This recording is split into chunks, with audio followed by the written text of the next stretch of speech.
الحمد للہ رب العالمین والصلاة والسلام علی سید المرسلین اما بعد فاعوذ باللہ من الشیطان الرجیم بسم اللہ الرحمن الرحیم۔ فرمان آخری نبی صلی اللہ علیہ وآلہ وسلم، جو مجھ پر درود پاک پڑھنا بھول گیا وہ جنت کا راستہ بھول گیا۔ صلو علی الحبیب صلی اللہ علیہ محمد صلی اللہ علیہ وسلم۔ آج کا موضوع جنت کا راستہ۔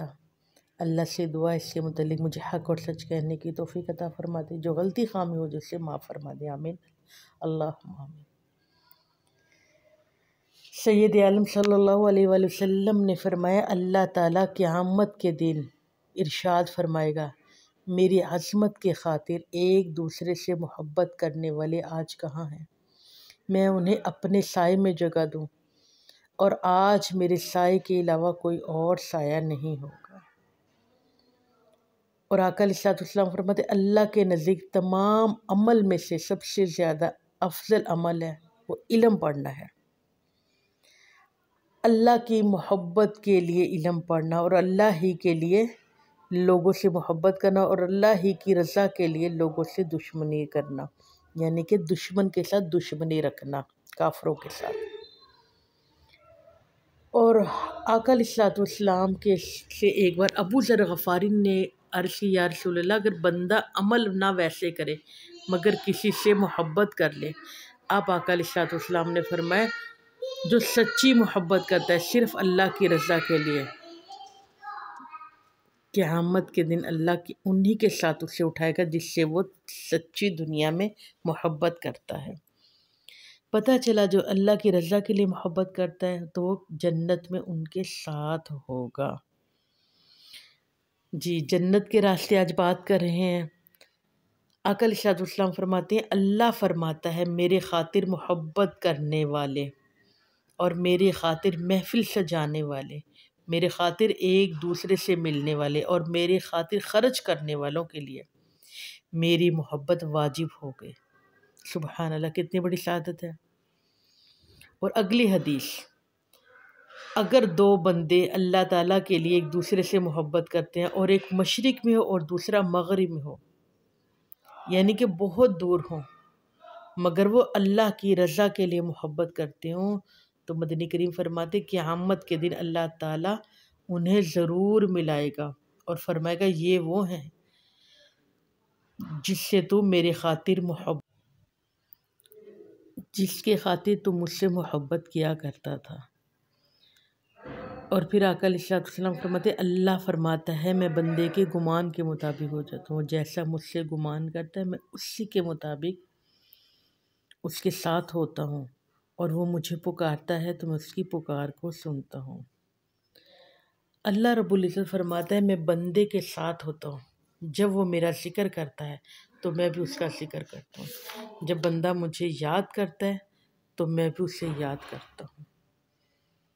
یعنی جیسا وہ بندہ مجھ سے محفل میں یاد کرتا ہے تو میں فرشتوں میں یاد کرتا ہوں، اکیلا یاد کرتا ہے تو میں اکیلے بیٹھ کر اسے یاد کرتا ہوں۔ جی، اگلی حدیث ہے، یہ بخاری کی حدیث تھی۔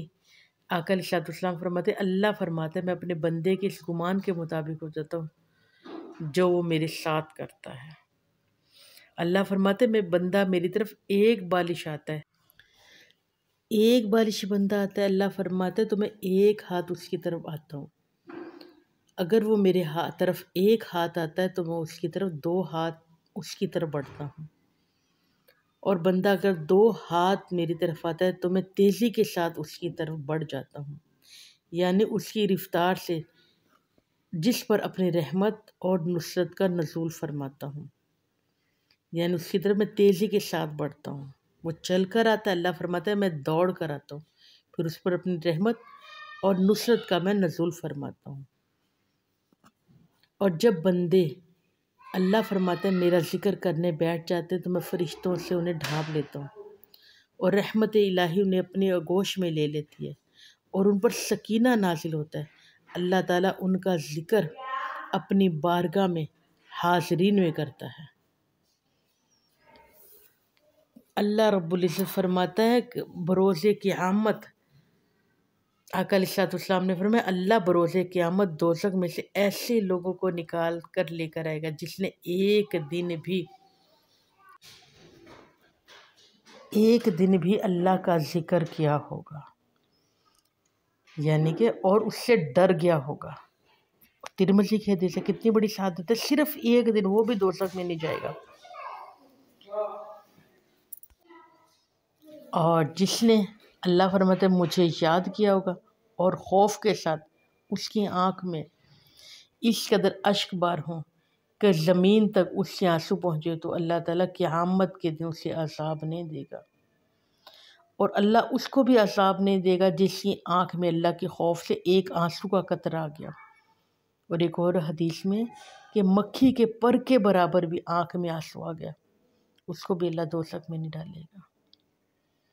سبحان اللہ، کتنی بڑی سعادت مل رہی ہے۔ آگے پھر ایک اور حدیث ہے، مدنی کریم صلی اللہ علیہ وآلہ وسلم فرماتے ہیں، دو آنکھوں کو اللہ دوزخ کی آگ سے بچا لے گا، ایک وہ آنکھ جو اللہ کے خوف سے روئی، اور دوسری وہ آنکھ جو اللہ کی راہ میں پہرا دے کر گزاری ہو، وہ بھی آنکھ دوزخ میں نہیں جائے گی۔ سبحان اللہ، اللہ رب العزت مجھے اور آپ سب کو دین کے راستے کا مسافر بنا دے، اور جو کچھ پڑھا سنا ہے اسے قبول فرمائے، اس میں جو غلطی خامی ہوگی معاف فرمائے، آمین اللہم آمین۔ صلو علی الحبیب صلی اللہ علیہ محمد صلی اللہ علیہ وسلم۔